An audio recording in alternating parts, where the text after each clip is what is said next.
MS Excel 2016 के इस अध्याय में होम टैब में अलाइनमेंट ब्लॉक के अंतर्गत आज आप सीखेंगे wrap text, shrink to fit और मर्ज एंड सेंटर ऑप्शन का उपयोग करना।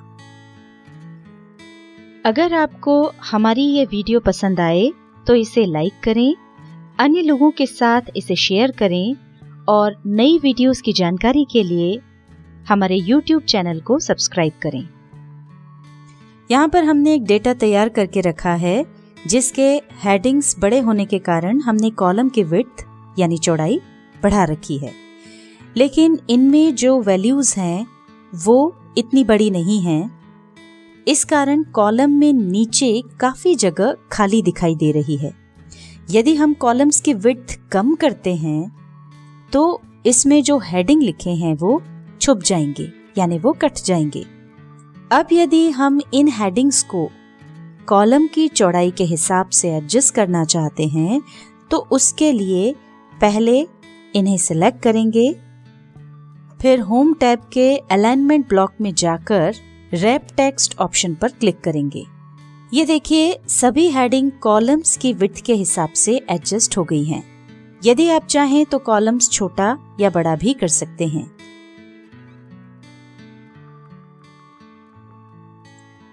ये हम टेक्स्ट को वापस उसी स्थिति में ले आए हैं जिसमें कि हमारी हेडिंग्स जो हैं वो कट रही हैं। अभी हमने टेक्स्ट को कॉलम में एडजस्ट करने के लिए रैप टेक्स्ट ऑप्शन का उपयोग किया था। इस टेक्स्ट को एडजस्ट करने का एक और तरीका है। उसके लिए हम इन हेडिंग्स को सिलेक्ट कर लेंगे और अलाइनमेंट ब्लॉक में कॉर्नर पर जो छोटा सा एरो बना हुआ है उस पर क्लिक करेंगे।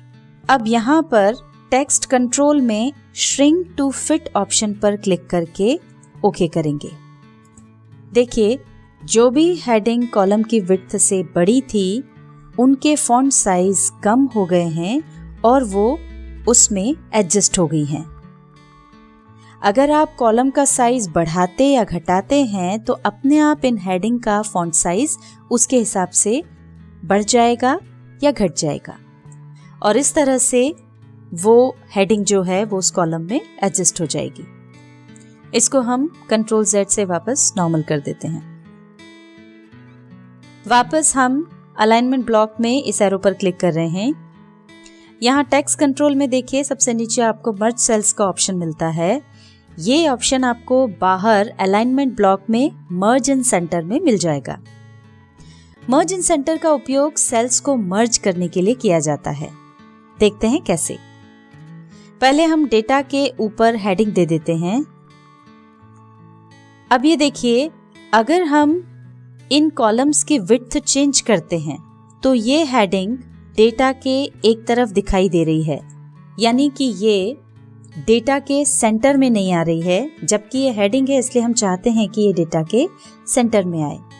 तो उसके लिए हम इन सभी सेल्स को सिलेक्ट कर लेंगे और फिर मर्ज एंड सेंटर ऑप्शन पर क्लिक करेंगे। ये देखिए सारी सेल्स मर्ज हो गई हैं और हेडिंग सेंटर में आ गई है। अब अगर आप किसी भी कॉलम की विड्थ कम या ज्यादा करेंगे तो भी ये हेडिंग सेंटर में ही रहेगी। कॉलम की विड्थ से इसको कोई फर्क नहीं पड़ेगा।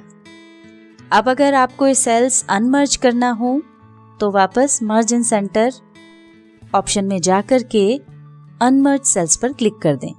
ये देखिए वापस से ये सेल्स अनमर्ज हो गई हैं और हमने जो हेडिंग डाली थी वो पहली सेल में आ गई है। अभी हमने आपको मर्ज एंड सेंटर और अनमर्ज सेल्स ये दो ऑप्शंस बताए। अब इसमें दो ऑप्शंस और बचते हैं, मर्ज अक्रॉस और मर्ज सेल्स। हम आपको ये भी बता देते हैं ताकि आप इनका अंतर समझ सकें। इस डेटा के नीचे हमने ये सीरियल नंबर्स डाले हैं 1 2 3 4। इनको हम मर्ज करके देखते हैं। जितने कॉलम्स तक हमको मर्ज करना है हम उनको सिलेक्ट कर लेंगे।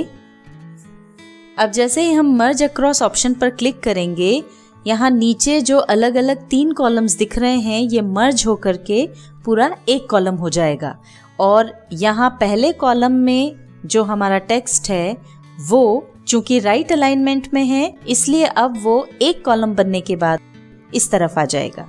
ये हमने मर्ज अक्रॉस पर क्लिक किया। ये देखिए यहाँ से रोज तो हमारी वैसी ही हैं, पर कॉलम्स जो हैं वो पूरे मर्ज हो गए हैं। 3 की बजाय अब ये पूरा एक कॉलम बन गया है और हमारा टेक्स्ट चूंकि राइट अलाइनमेंट में था इसलिए वो खसक कर अब यहाँ पर आ गया है। अब हम देखते हैं अगला ऑप्शन, मर्ज सेल्स। इसके लिए हम नया टेक्स्ट ले लेते हैं। यह हमने टेक्स्ट यहाँ पर टाइप कर दिया है। अब जितना एरिया हमको मर्ज करना है वो हमने सिलेक्ट कर लिया है। अब हम चुनते हैं ऑप्शन मर्ज सेल्स। जब हम मर्ज सेल्स ऑप्शन चुनेंगे तब ये जितना भी सिलेक्टेड एरिया है इसमें 2 कॉलम्स हैं, 4 रोज हैं और सेल्स काफ़ी सारे हैं। मर्ज सेल्स करने पर ये सब की सब एक सेल में कन्वर्ट हो जाएंगे, यानी ये पूरा सिलेक्टेड एरिया जो है वो एक सेल बन जाएगा। अब इसमें हमने जो टेक्स्ट टाइप किया है वो लेफ्ट बॉटम अलाइनमेंट में है, तो जब ये सारी सेल्स एक सेल में कन्वर्ट हो जाएंगी तब भी टेक्स्ट का अलाइनमेंट वही रहेगा, लेफ्ट बॉटम अलाइनमेंट।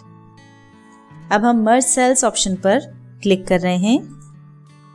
ये देखिए, ये पूरा की पूरा सिलेक्टेड एरिया एक सेल में कन्वर्ट हो गया है और हमारा जो टेक्स्ट है वो लेफ्ट बॉटम अलाइनमेंट में आ गया है। हम इसको वापस पुरानी स्थिति में ले आते हैं। अब हम देखते हैं कि मर्ज एंड सेंटर ऑप्शन जब हम यूज करते हैं तो इसमें क्या अंतर आता है।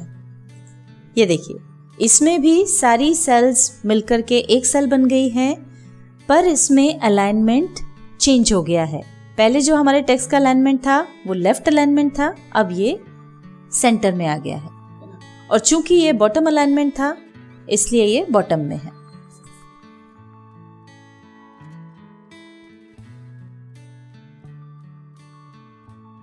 MS Excel 2016 के इस अध्याय में होम टैब में अलाइनमेंट ब्लॉक के अंतर्गत आज आपने सीखा wrap text, shrink to fit और मर्ज एंड सेंटर ऑप्शन का उपयोग करना। अगर आपको हमारी ये वीडियो पसंद आई हो तो इसे लाइक करें, अन्य लोगों के साथ इसे शेयर करें और नई वीडियोस की जानकारी के लिए हमारे YouTube चैनल को सब्सक्राइब करें।